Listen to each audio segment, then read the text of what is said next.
On our last episode, the Biscotti bandit was in need of 200,000 euros. Joe Biden. He did not make even 10% of it.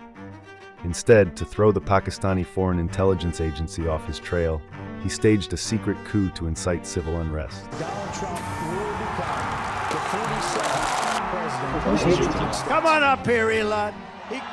Hello, it is I, the Biscotti Bandit. Today's topic is an animated television series called Vision of EsCaFlOwNe.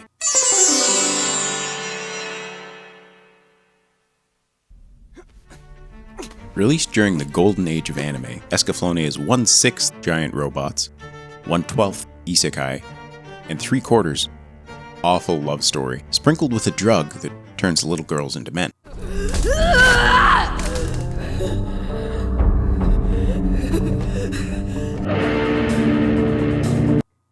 May God bless and curse Shoji Kawamori for creating this series.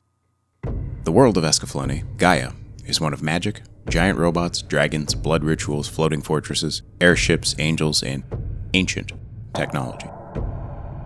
After our protagonist, Hitomi, is teleported there by the power of fate, she must navigate its geo-socio-political state, uncover its mysteries, figure out its relationship with the Earth and the mysterious, mystical, magical people of Atlantis.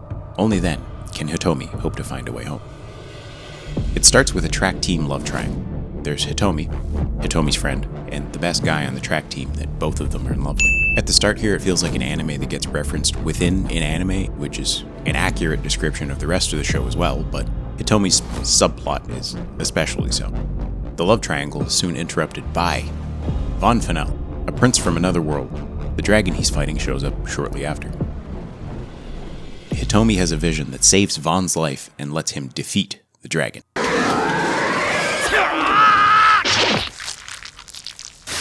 They both teleport back to Gaia. Von and his boys promise to get her back to Earth. The prince becomes king of the kingdom of Finalia for killing the dragon. Then there is a blood ritual where he places the dragon's heart into a magic robot.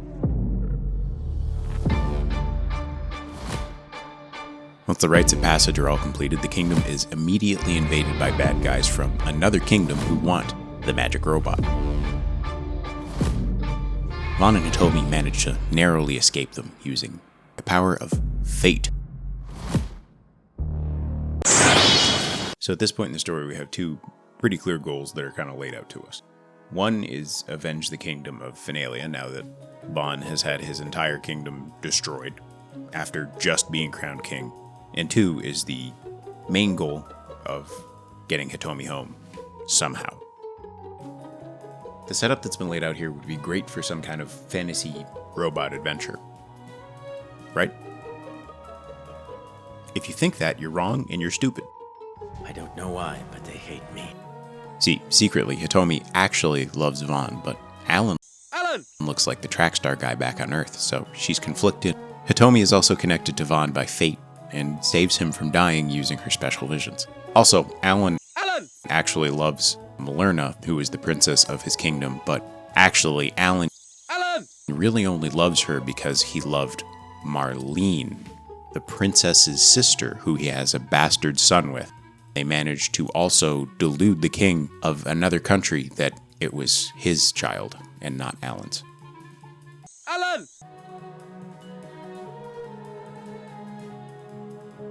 And actually also, Princess Malerna is supposed to marry one of the only good characters in the show, Dryden, who she kinda likes, but she loves Alan, but Alan deserves execution in the public square, preferably by my hand.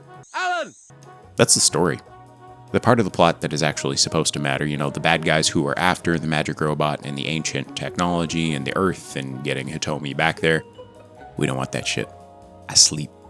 The douche nozzle side character cucking the second main character because the 200-year-old villain wanted Hitomi to kiss the wrong boy. Was this story based? Yes. Let me remind you, this is a fantasy mecha anime that is directed and created by men that is seemingly targeted towards a male audience. But in execution is definitely targeted more towards a female audience. Some series are actually able to blend those elements that appeal to either of the two listed genders. However, here this does not feel like the case at all. Who is this really for? Check this shit out real quick. I'm going to finish this myself. Please, EsCaFlOwNe, give me your strength.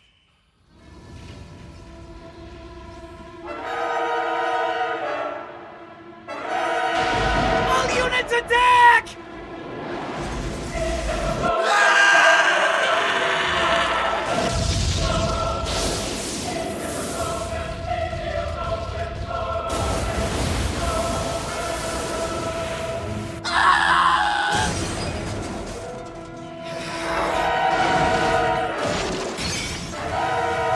Was this story based? Not this time. You get this instead. The robots, fantasy, and magic sit in the back seat. As I mentioned before, the god-awful love story is driving this 1993 Honda Civic with low mileage, only one accident, chain-smoked in traffic every day. The potentially interesting setting is kneecapped for a fucking love parallelogram. What about the robots? The best part of the show.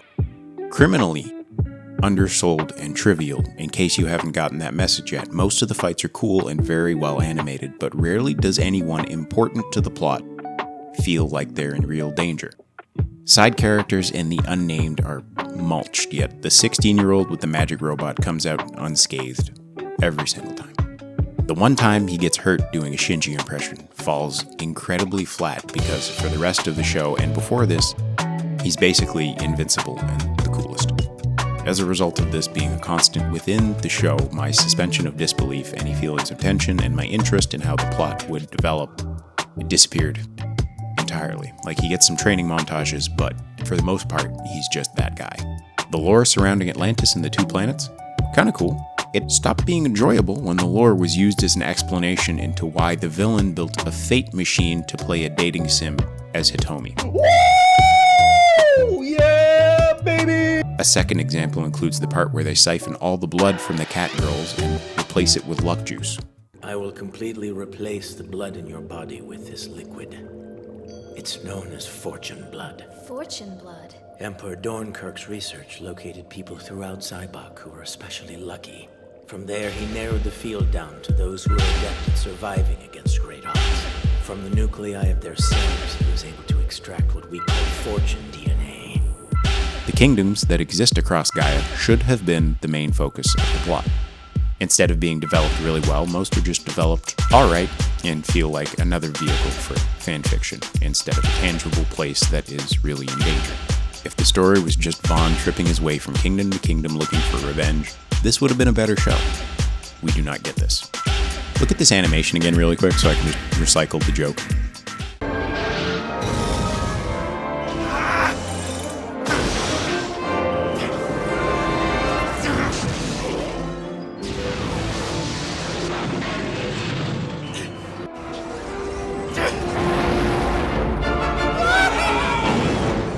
You think he'll be okay?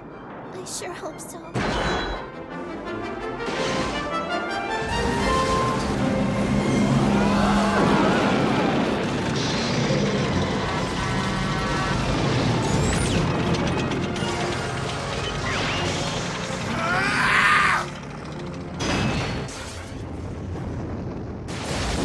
That's quite enough. What? You like it? You want more? No. Make the show about the fucking robots. The best episodes are when the robots fight. Episode 14 gave me hope. Vaughn pulling a one-man army and giving one of the bad guys PTSD? Peak. Vaughn giving himself PTSD? Also peak. Dragon Sword? You lost me, but I'd take it over this. Oh, hey. Vaughn? Just as always, I managed to neglect that the soundtrack absolutely fucking slaps, but there was a lot to complain about. The sound design is also pretty tight, and both English and Japanese dubs are a good watch. Kind of, I guess. EsCaFlOwNe gets a 6 out of 10, and that is a 6 that is propped up heavily by the only good parts of the show. It's not bad enough to be unwatchable, but the only highlights outside of the animation and the music are the invincible Vaughn and his robot. You can watch better. There's so much better shit out there. Just skip this. It's not worth it. I'm done. Later.